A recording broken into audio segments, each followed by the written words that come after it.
Hey everyone, welcome back. I hope you're well. And in this video, we're going to take a look at applied normal distribution modeling. So what does that mean? It's a fancy way of saying we're going to look at how we can apply the normal distribution and the theory around that into our problems, probability problems specifically. So let's get into it. So let's start off with our introduction. So first of all, what actually is a probability distribution? Now, a probability distribution is a function which outputs the probabilities of different outcomes for some experiment. So what does that actually mean? So if you think about, like, I don't know, rolling a dice, for example, right? So we have 6 different outcomes. We've got the outcome of getting a 1, a 2, a 3, and all the way up to 6, right? So let's call these outcomes a random variable x, right? So x is the event of rolling a number, right? So all a probability distribution is a function which takes x is equal to some outcome and outputs the probability of that. So for example, a probability distribution for rolling a dice would take in rolling a 1, rolling a 2, and outputting the probability of rolling a 1, which would be 1/6, the probability of rolling a 2, which would be 1/6, so on and so forth. So that's all a probability distribution is. It's how the probabilities are distributed for some experiment. Okay, so I hope that makes sense. Now, the family of normal distributions is a collection of probability distributions which are all bell-shaped. So that's all a normal distribution is. It's a probability distribution which is bell-shaped. Okay, so there could be different experiments which have the normal distribution because those experiments have essentially a graph or a density function which is bell-shaped. So as I said before, a probability distribution is a function, right? So if we consider the normal distribution, this here is the function that we're talking about. So essentially what we're saying is input any value of x and the output of that will be some probability. So this is a pretty complicated formula. We're not going to go into it, but essentially if you input any value of x into this equation, it will output some probability. Okay, so if we look at this graph here, this is a graph showing the different some of the different normal distributions. So you can see here we've got different values of x along the x-axis, right? And on the y-axis we've got our densities or our probabilities, right? So if you look at this blue one here, you can see that when x is 0, the probability of getting 0 is 0.4. However, if we look at the green curve, the probability of getting x equals 0, so the probability of getting a 0 for the green graph is actually about, 0.28, right? But these are all normal distributions. So how are they differing here? Well, they're differing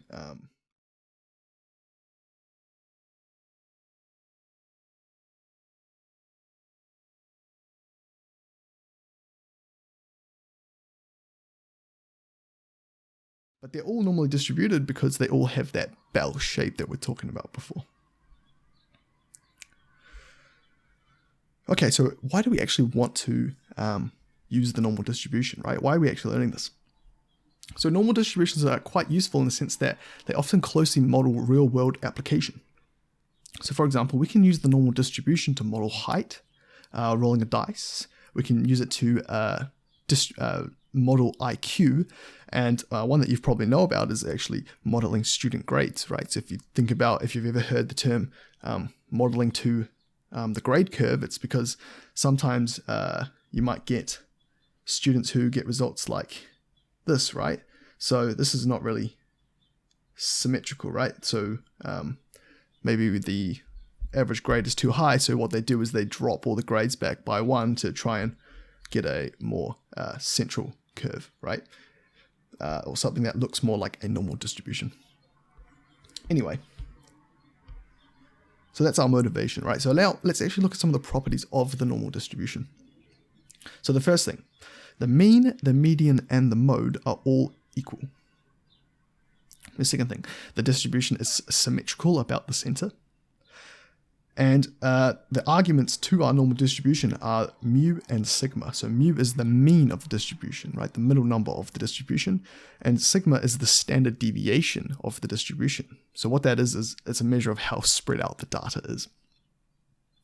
So if you look at this graph here, this is a graph of the normal distribution, and it's showing the relationship between the data and the standard deviation. So you might have heard before that each one standard deviation away from the mean on both sides holds about 68% of the data. Okay, so how do they come up with that? Well, from 0 to 1 standard deviation away from the mean, there's about 34.1%. So on either side, that's just 34.1 times 2, which is 68.2%. Right? So 68.2% of the data is within 1 standard deviation of the mean. All right? That's because of this here. Right? So what else does that mean? It means if we go 2 standard deviations out, how much of the data is going to be contained under the curve, right? So hopefully get that there. So how much of the data is contained in this amount here? Well, let's get our calculator out. That's going to be 34.1 plus 13.6 times 2. So about 95.4% of the data is contained within 2 standard deviations of that mean value. And the mean value here is 0. I should have mentioned that at the start because that's kind of our middle number, right? That's where we expect to see the highest probability. Okay, and then all our data should be contained within 3 standard deviations of that mean middle value. So also note the middle value does not always have to be 0, but we'll get into that soon. So if I just draw a line like this, hopefully you can recognize that this should contain about 100% of the data. Or should contain 100% of the data, sorry. Okay, so let's look at the standard normal distribution now, or the Z distribution. So the standard normal distribution is just a special normal distribution. Why is it special? Because it has a very particular mean and standard deviation. So the mean of the Z distribution, so it's sometimes called the Z distribution, is 0 and the standard deviation is 1. Now, why is this so special?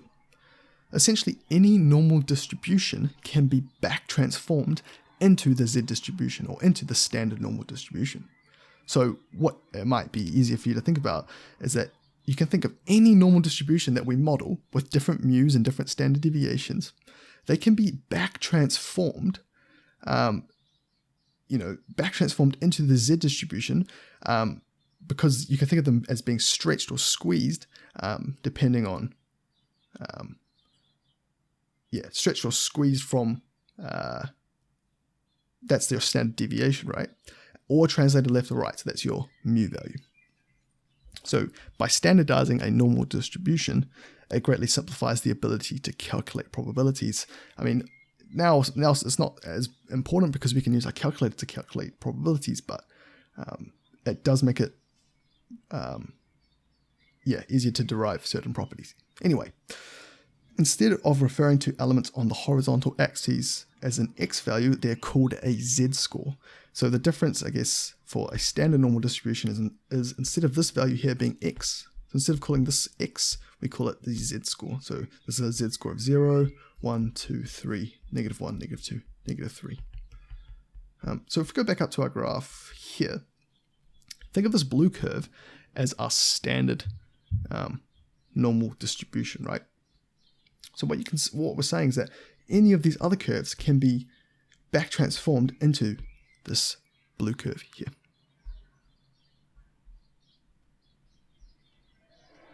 Now, in order to standardize a normal distribution, we need to use the following equation, which is the z-score is equal to x minus mu over the standard deviation.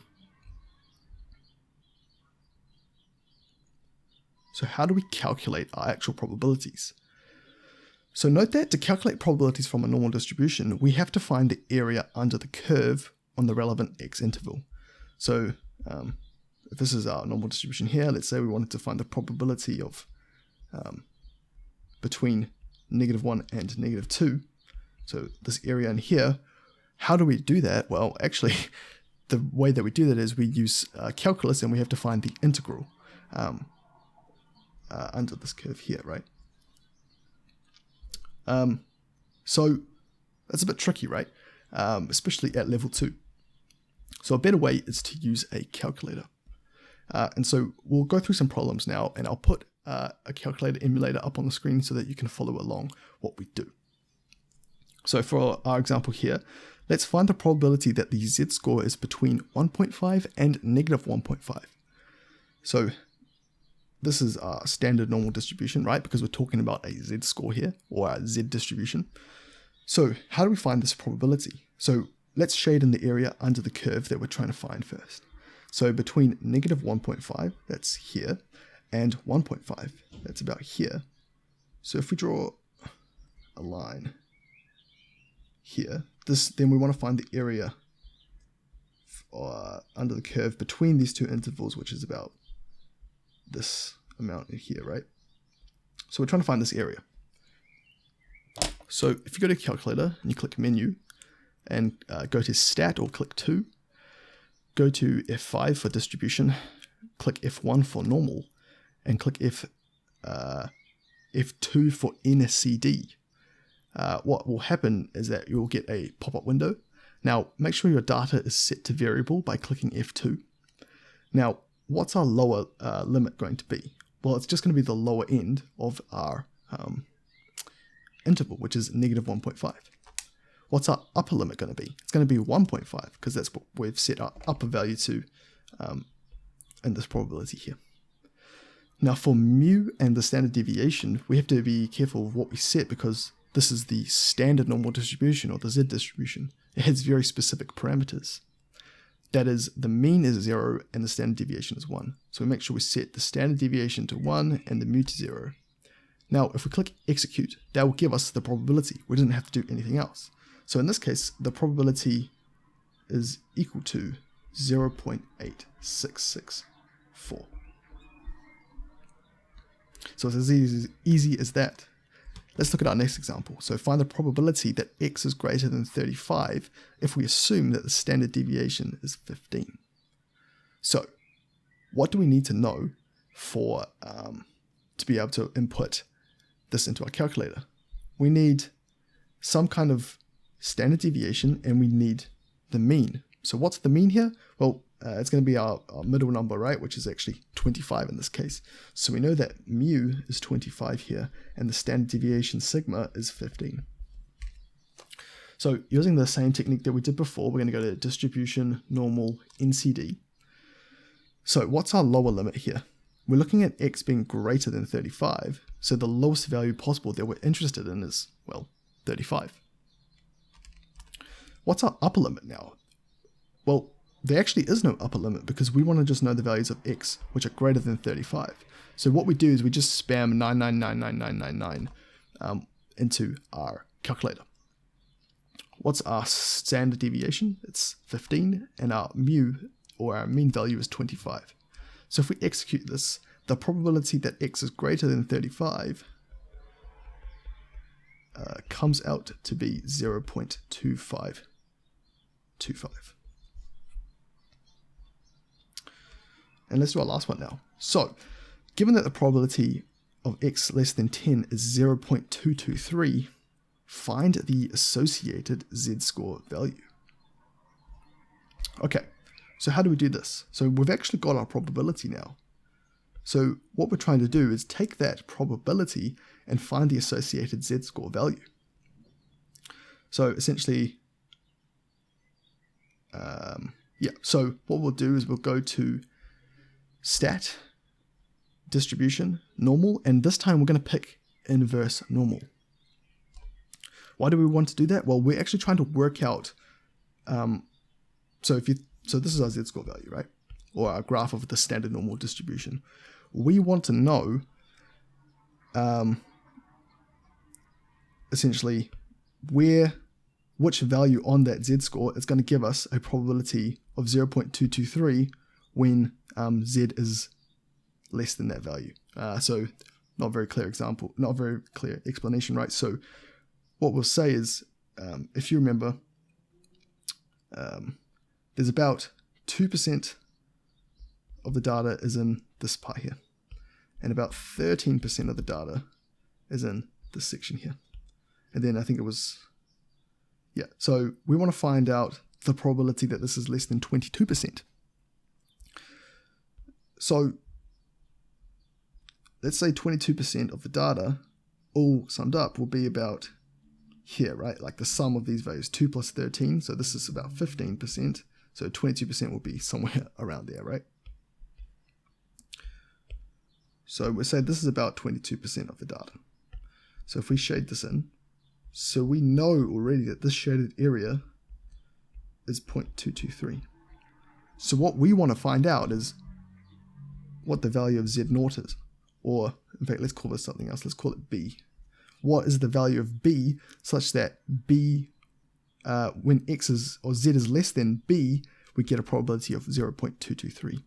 So it's a bit different from what we've done before in the fact that we need to use the inverse normal. So what we're going to keep our data as variable. Now our tail, because we're doing less than 10, we're looking towards this way, right? There's no bound on this direction, so our tail is to the left. The area under the curve is 0.223. Now what's our standard deviation? Remember, this is the Z value, right? So our standard deviation is 1 and our mu is 0. So if we execute this, our value of B is said to be negative 0.762. So we'll say B is equal to negative 0.762.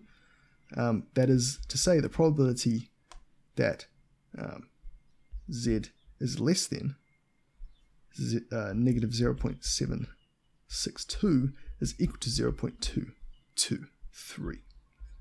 Alright, so this value here is negative 0.762.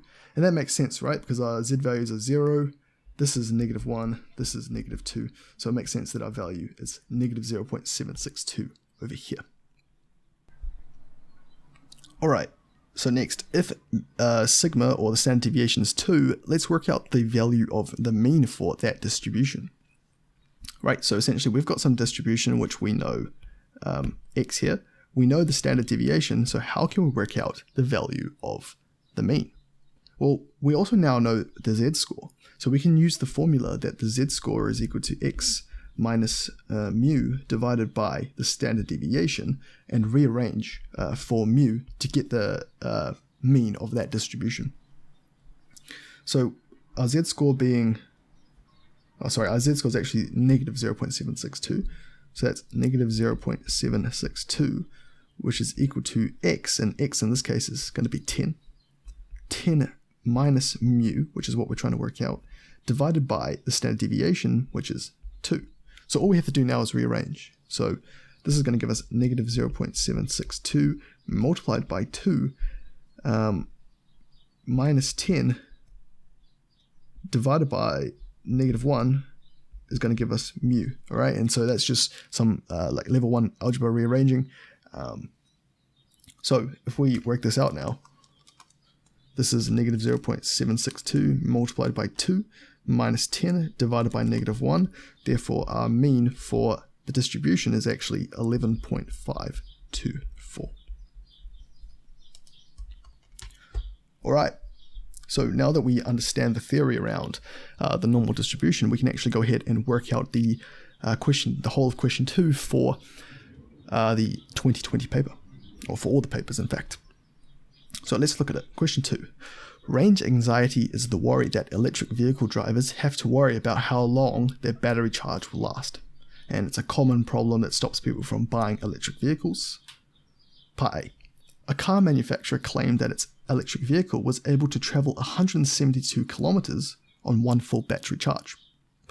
Jeff, an EV owner, recorded the distance that his car traveled after each full battery charge and found that it could be modeled by a normal distribution with a mean of 165 kilometers and a standard deviation of 14 kilometers. Part A. Find the probability that Jeff's EV will travel between 150 kilometers and 165 kilometers on one full battery charge. Okay, so we're saying that Jeff's EV can be modeled by the normal distribution, right? So the normal distribution, so let's say distance traveled can be modeled by the normal distribution. So we'll say it can be modeled by the normal distribution. Now, what's the mean of the normal distribution in this case? Well, it says that we have a mean of 165. So mu, which is our mean, remember, is 165. And our standard deviation is, well, standard deviation of 14. So it's equal to 14. So this is our normal distribution that we're sampling from or working from. We want to know the probability that the distance traveled, and let's call this distance d,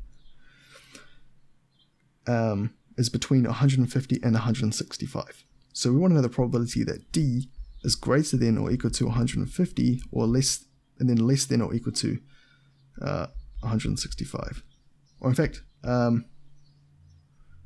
yeah. So how do we work this out? Well, it's pretty easy. We just go to the stat button, we go to distribution, normal, NCD. Now, and then we just need to input the value. So what's our lower value? Well, it's 150, right? What's our upper value? Well, it's 165. What's our standard deviation? It's 14, and our mean is 165. So if we enter this, we get a probability of 0.358. And that's really it. So what's part 2? Find the probability that Jeff's EV will travel more than 172 kilometers on a full battery charge.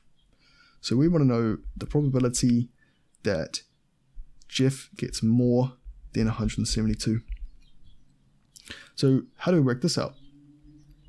Essentially, we can go to our calculator and use the stat mode again. So we're going to go distribution, normal, NCD, and now this time, what's our lower value? Well, our lower limit is 172. That's the lowest value that we care about. What's our upper value? Well, we actually don't have an upper limit here. We don't care what the upper limit is. We just want to grab it, right? So if you think of our, oh, that's not a very good normal distribution. This is our normal distribution. We have D being 172, and all we care about is the area after that, right? So there actually is no upper limit. So we're just going to spam a whole bunch of 9s in the upper part. Now our standard deviation and mean remain the same because we're still sampling from, we're still pulling from this normal distribution up here, right? The distance that Jeff EV travels. So if we execute this, we get a probability which is equal to 0.3085. Part 3, 10% of the time, Jeff is unsatisfied with how far one full battery charge takes his EV. So for Jeff to be satisfied, what's the minimum distance his car will have to travel on one full battery charge? Okay, so now this gets a bit more interesting, right? So essentially, if we have a normal distribution here, 10% of the time, he's not happy with how far he can travel. So if we think about it, right? That means that 90% of the time he is going to be happy or satisfied with the distance. So if we think about the percentage of data contained under our curve, remember that I think this is about 2 and this is about, I think, was it 13? Yeah, so this little section here, oops, is about 15%, right? This area under here is about 15%. We only care about 10% of the time he's unsatisfied, right? And the reason I'm picking it to be towards the lower limit is because he's going to be obviously more unsatisfied if he's traveling less distance than more distance. Okay, so essentially we want to pull the bottom 10% and find the area under the curve for the bottom 10%, right? Because that's going to tell us any value from this value here, less than that is going to be unsatisfactory, right? So essentially what I'm saying here is we want to find the probability that the distance is less than b. But we don't actually know what b is yet, right? How do we actually find this value of b? Well, similar to the above problem, this one here, we're going to have to use the inverse normal. So how do we do that? Well, we go to distribution, normal, inverse normal. Our tail is going to be left because, we're interested in the left side, right? The area under the curve is, we're actually interested in him being satisfied. So we're actually not interested in the left. We're actually interested in all of this here, right? So maybe I'll highlight this with orange. So we're actually interested here, right? We're actually interested that the distance is greater than b. So apologies for that. So now our tail's going to be to the right, right? Because we're interested in the right-hand side. The area under the curve is 0.9 because that's us being satisfied, right? The standard deviation is going to be 14, and the mu is still going to be 165. So if we click execute, what happens? Well, we get the value of b is equal to 147.06 kilometers. So what we're saying is that if he travels 147.06 kilometers or less, if he travels less than 147.06 kilometers, he's going to be unsatisfied. So we're saying that he must travel at least, at minimum, more than this, 147.06 to be satisfied. So he needs to go more than this, right? So let's say Jeff must travel greater than 147.06 kilometers. Okay. So what's part B now? The same car manufacturer releases a second-gen EV.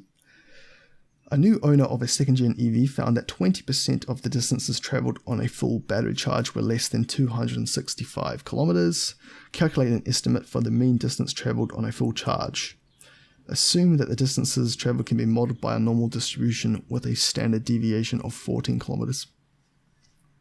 So now what's this part up here saying? It's saying that we've got a probability that the distance traveled being less than 265 kilometers is equal to 0.2, right? They've told us the probability now. And they've also told us that we can actually model this by the normal distribution.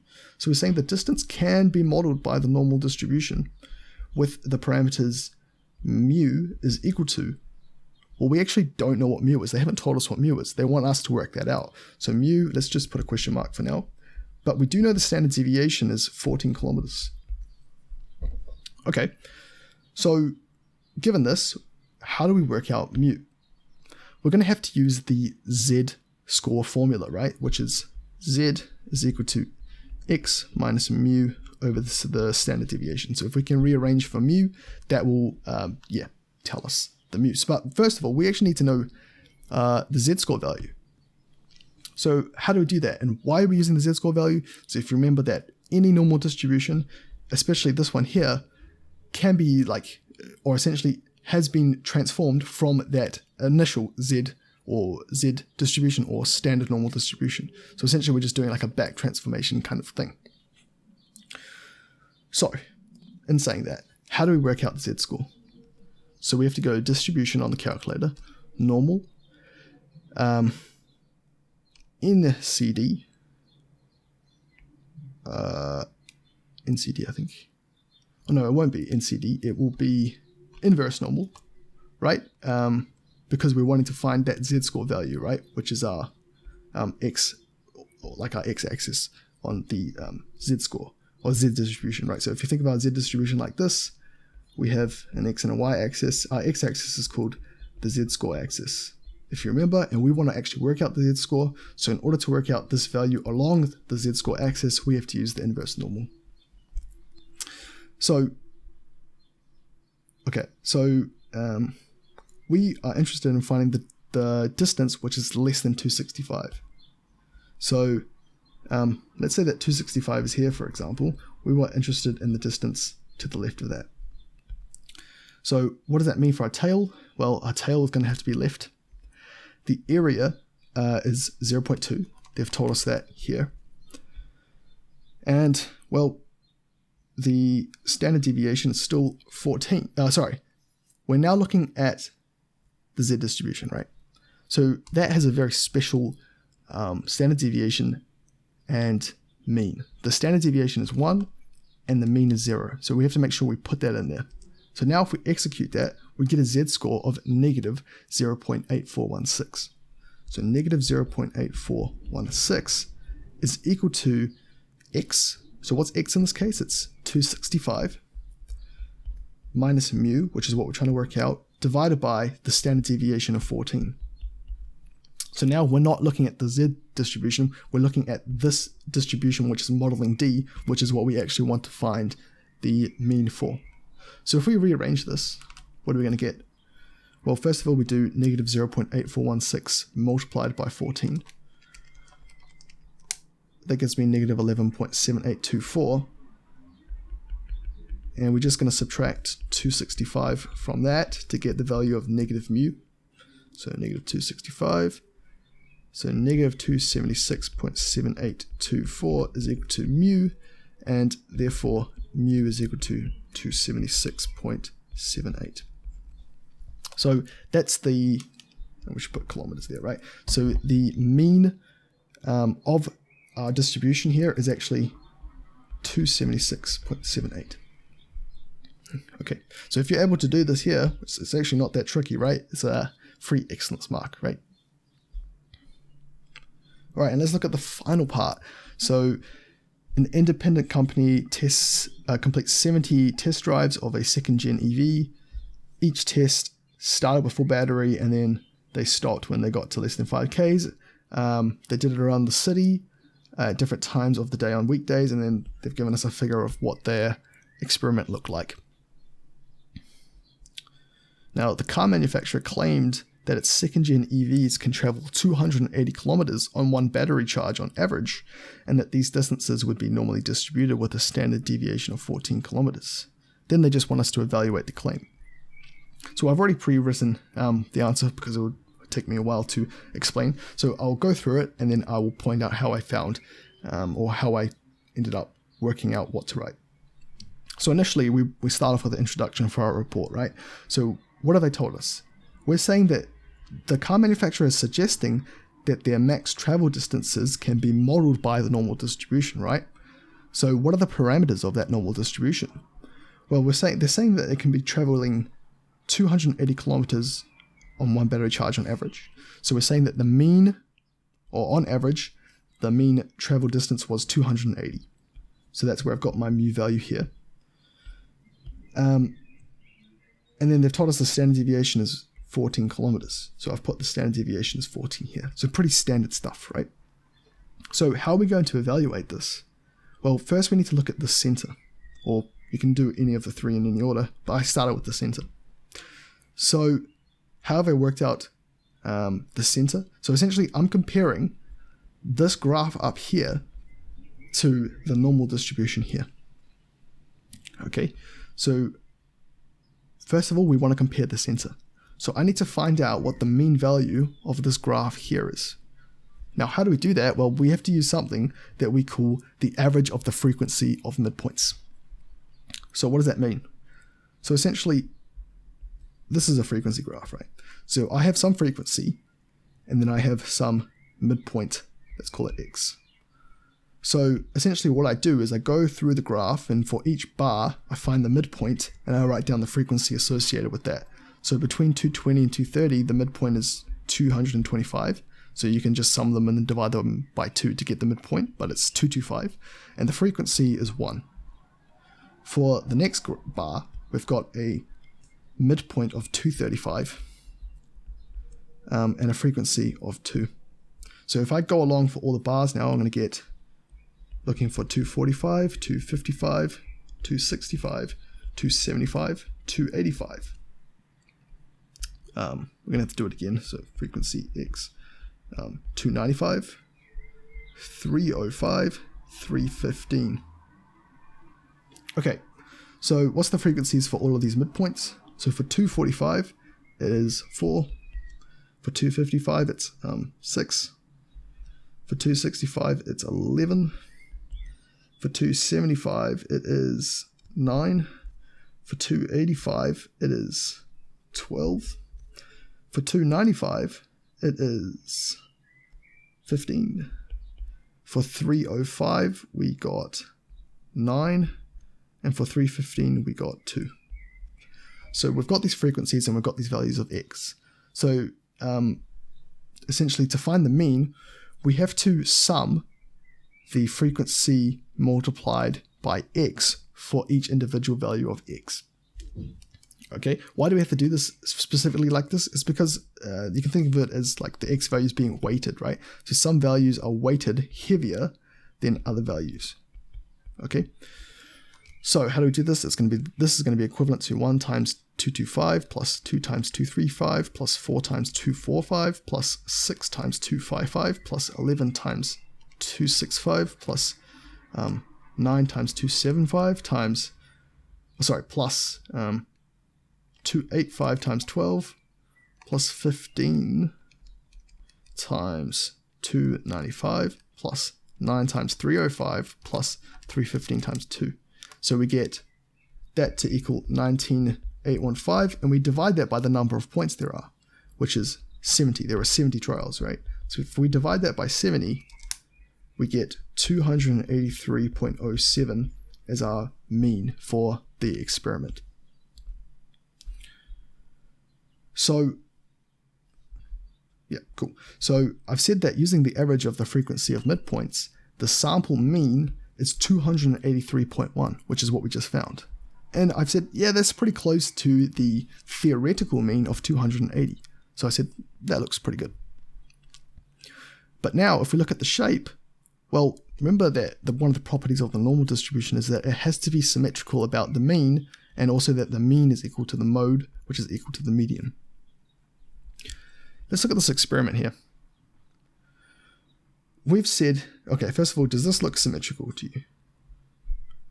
Well, not really, right? There seems to be some skew to the left-hand side, right? Because remember, we want like this kind of nice bell shape, right? This has got some skew to the left, right? We've got more values towards the left, which is kind of dragging a tail to the left-hand side of the graph. So we would say that there's some left skew. But what I'm trying to point out is, okay, what's the mode of this kind of graph here? It's looking like it's going to be about 295, right?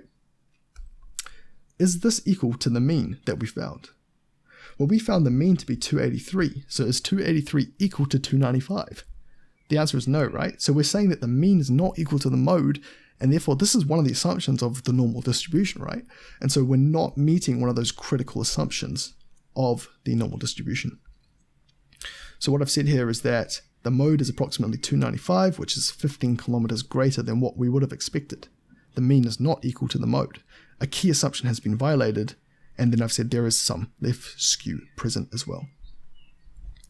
Then finally, let's look at the spread. So essentially, we know that there's 70 samples. When n is greater than 70, we can estimate the standard deviation by dividing the range by 6. What's the range of the experiment? Well, it's 320 minus 220, which is 100. So if we divide 100 by 6, that will give us the estimated standard deviation, which we got to be 16.66, which is approximately 17 kilometers. So note that if your sample is less than 70, you just divide the range by 4.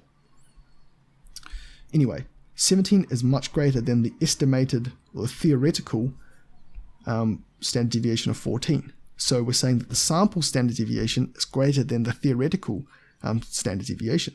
So the data must be more spread out than what they're claiming, right? The larger the standard deviation, the more variance there is in the data. So finally, then we go on to make a conclusion and determine whether the claim can be justified. I've said the data does not model the normal distribution well due to variations in the shape and the spread, right? So we saw that there were some issues with the shape and the spread, but we said, well, Vicenda looks okay, to be honest. Furthermore, the data was taken from a city environment only, right? So here, I'm just commenting on this point here where we have to talk about the testing, or the quality of the testing. So the data was only taken from a city environment. So I said, well, we have to be cautious about generalizing this to all roads, right? Rural roads the car might perform differently on rural roads compared to city roads because you're always having to stop and start your car, right? In a city or urban area. So I would suggest that the claim cannot be justified because of this, right? There's just too many areas where either key assumptions are being violated, or I don't know, there's some issues with how they've done their experiments. Okay, but that's it for that question. And I think that's all I have to cover today. So I hope you guys enjoyed, and best of luck for your exams. Cheers.